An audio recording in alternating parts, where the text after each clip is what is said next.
Hi, everybody. Welcome back. If you're new here, I'm Ob. I'm a co-founder here at Dandelion, and I've been running this live marketing series for the past many weeks. I switched to using both YouTube and Instagram, I don't know, 5 or 6 weeks ago. I'm still doing that today, but this is the last live I'm going to do for a little while. Just we have a lot of irons in the fire, and I love the live, so I'll be back, but I'm going to take a little break to recalibrate what we have going on and what to chat about on here. And as always, if you have ideas or questions that you want me to cover on these weekly lives, or if there's a better time, you can always drop me a line. I'm really easy to find. You're already on the channel for it. One of those irons that we have in our fire is a 6-month brand support for sustainable brands that want to learn our method. Now, if you like this live weekly content and you like consuming it week over week, you will absolutely love the 6-month group support that we are offering, because it's not just a weekly live, it's a learning experience that will help you learn how to authentically market and brand your brand and with support from us along the way. It's really cool. We've been developing it for almost a year, and the method itself we've been developing for several years. So really excited. Stay tuned for more information about that, because we never leave you hanging about that stuff. This week, I think that's all the stuff. This week, we're gonna talk about sales data. Woo! This is what you should be tracking for your sales, and also why it's important to look at your sales. Not everybody loves looking at money and data and stuff. This one's really important, y'all. Most of the data that you want to collect comes from your sales platform. If like your Shopify, your Squarespace, if you're using WooCommerce, some of this isn't ingrained in their system. So we actually have a spreadsheet where we create a lot of calculations. If you want that, hit me up. I will send it to you, or drop your email somewhere. We'll send it to you. Yeah. So what do you track week over week with your sales? What do you need? First, let's start with total website visitors. Now, we've already talked about collecting website visitors and why it's important for your Google Analytics. If your sales platform doesn't give you website visitors, it's a bummer, but just put your Google Analytics traffic user number in there. Just make sure that the dates are the same, because it helps with all the conversion calculations that you need for later with some of the most important sales metrics. So collect your total website visitors. Next, you need to add your total sales. This is pretty basic. How much money did you make? How much total revenue did you bring in? It's straightforward. Okay. How many orders did you bring in? Aside from this being really good to know, the number of orders that you brought in is super helpful for you to understand your average order value and your conversion rate, which are really, really important metrics. So let's talk about them, huh? Your average order value is how much your typical customer spends per purchase.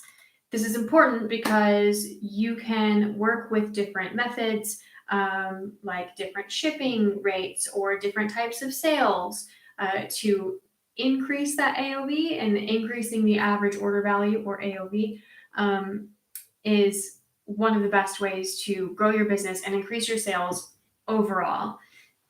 You know, you can make $10 a purchase, or you can make $30 a purchase. That makes a really big difference for a brand. A pro tip here, because we've seen this happen, make sure that if you're doing paid advertising, that you're not spending more than your average order value on paid advertising to acquire a new customer. This is especially true for brands that are established, that have a customer base and are looking to increase their traffic and increase the amount of customers that they have. Don't spend more than your average order value. This is a really difficult metric in the beginning for smaller, really young brands. But if you're an established brand, or you're working with an established brand, your average order value, it shouldn't cost more than your average order value to get a new customer. That's just a little tip there. Make sure that you're looking at your conversion rate. This might be your most important metric, definitely the most important metric we'll talk about today, but it's actually one of the most important metrics at all for an e-commerce or a product brand, because it's a vital indicator of how well your website works for your customers. So this is the percentage of total website visitors that complete an intended action. So for our purposes in this conversation, and most of our conversations, this means they've completed a sale. So this is the number of orders you have divided by the number of visitors that you've had. That is your conversion rate. The average conversion rate for e-commerce stores is between 1 and 2%. This is lower than we like to see, but it is the average. I've seen higher, I've seen lower, but between 1 and 2% is a pretty typical average. We recommend that you shoot between 2.5 to 4%. If your conversion rate is above 4%, you need to drive more traffic, probably better traffic. You can't really drive better traffic than traffic that converts, but you need to drive more of that traffic. That would be a time when you would look for lookalike audiences or loyalty programs or affiliate. That means your website is doing really well. So think about that. If your conversion rate is above 4%, awesome problem to have. If it's below 2%, it's an indication that you need to optimize your website. This is difficult, again, for young brands, because people need to see you a few times before they make a purchase. But if you're working with a seasoned brand, or you're a year plus old, with a less than 2% conversion rate, some optimization needs to happen. This is also really important if you're making changes to your website layout, your design, the product names, your images, your descriptions. Make note of those changes in your weekly report so that you can watch your conversion rate and see if it goes up or down. Pretty clear. Your abandoned cart rate. Make sure you're tracking this too.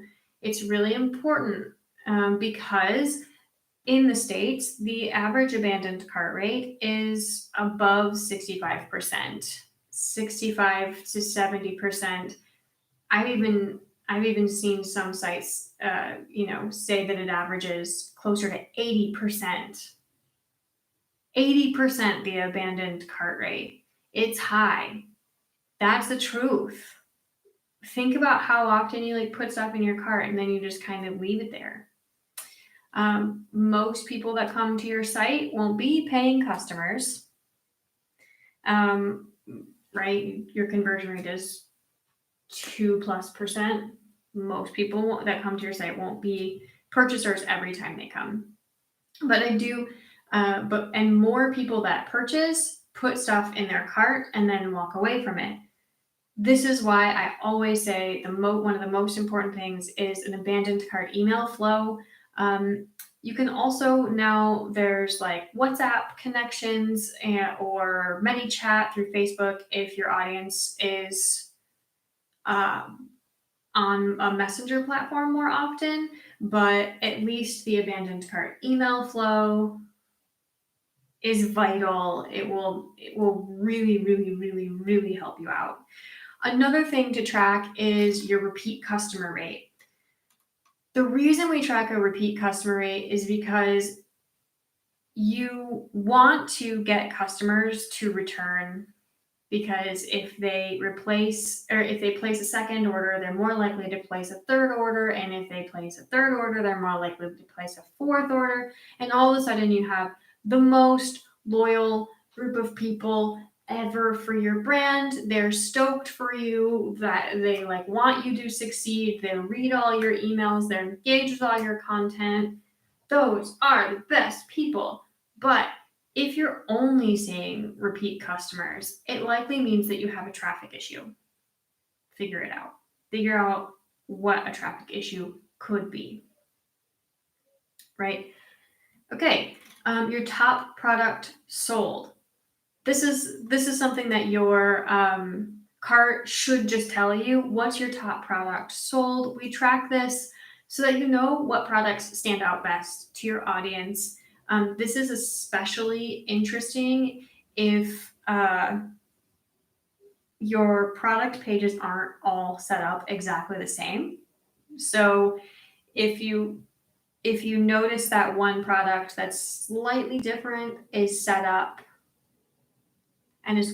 slightly differently and it's working better, or is your top product sold, you might consider changing and optimizing to that way for all of your products. If your top product sold is consistently the same one, which is very common, then you know that this product is a winner for you and your audience. You can put more marketing towards that product and work on optimizing and testing that product's page. It's really, really a cool way to grow your brand, is just by optimizing. The last thing today is the thing that lots of people want to know about. We hear about this a lot. You have traffic, but no sales. What does it mean when you have traffic, but no sales? What do you do about it? It happens all the time, but what do you do about it? First off, look at your conversion rate. Okay? If your conversion rate is really low, you need to optimize your site. By really low, I mean less than 1.5%. Less than 2% really, but if your conversion rate is hovering around 1.5% and higher on average, look at how much traffic you have. If it's below 1.5% on average, you need to optimize. There is something going on that isn't resonating with your audience. What's confusing? What needs more clarity? What might be dividing people's attention on your website? Is your checkout process really easy? Go through these types of questions, figure out how to make your conversion rate better if it's low. But you have to remember that if your conversion rate is 1.5%, you can't really have half a person. So one out of every 100 visitors will purchase. At 200 visitors, you'll have like 3 purchases. At 300 visitors, you'll have 4 purchases. So, I mean, that's not very many. How many visitors do you have? Are you getting 100 visitors a day right now? If not, then you need to take steps to drive better traffic. Check out your abandoned carts. If you have traffic but no sales. If you notice that people are adding things to their cart, but they're not completing their purchases at a really high rate, optimize your checkout process. Like, make sure that it's just hella easy to check out on your site. And also make sure that you're adding a way to automatically send them a message, an email, in some way to capture those potential customers and stop them from abandoning their cart. You can do this in a really, really fun way, guys. It doesn't have to be like, please buy it. Please don't abandon your cart. You can, have shopping carts or like somebody holding a bag being like, I have a product. It can be super fun. You just have to like add some creativity to that, and it can make a really big difference for your business. The other side of the last thing, traffic but no sales. If you have a lot of traffic, your conversion rate is high. Well, if you have a lot of traffic and your conversion rate is high, you don't have this problem. But just take a look at your audience. Make sure that you're speaking to the right audience, that you're speaking to the ideal customer that you have, and think about what your ideal customers' buying impulses are. Are they an audience? You're a sustainable brand, probably, if you're here. Hello. Is your audience as a sustainable brand an impulse buyer? Maybe, but probably not. People that are dedicated to sustainability often don't identify as impulse buyers. Are you treating them like impulse buyers? Are you treating them with urgency? Maybe that's not the right traffic fit, Or if you have traffic but no sales, and you think it might be an audience issue or a website issue, look at their behaviors on Google Analytics and see where they're dropping off and try to identify why that drop off is happening. If that makes any sense. If it doesn't make sense, please just ask me. It's cool. Otherwise, I hope you guys have a really beautiful day. I won't be back next week. That's wild. It's been like every Thursday for so many weeks.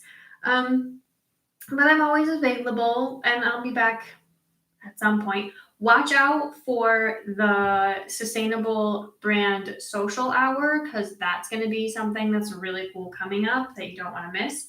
Otherwise, see ya. I gotta turn off all the different ways. Bye.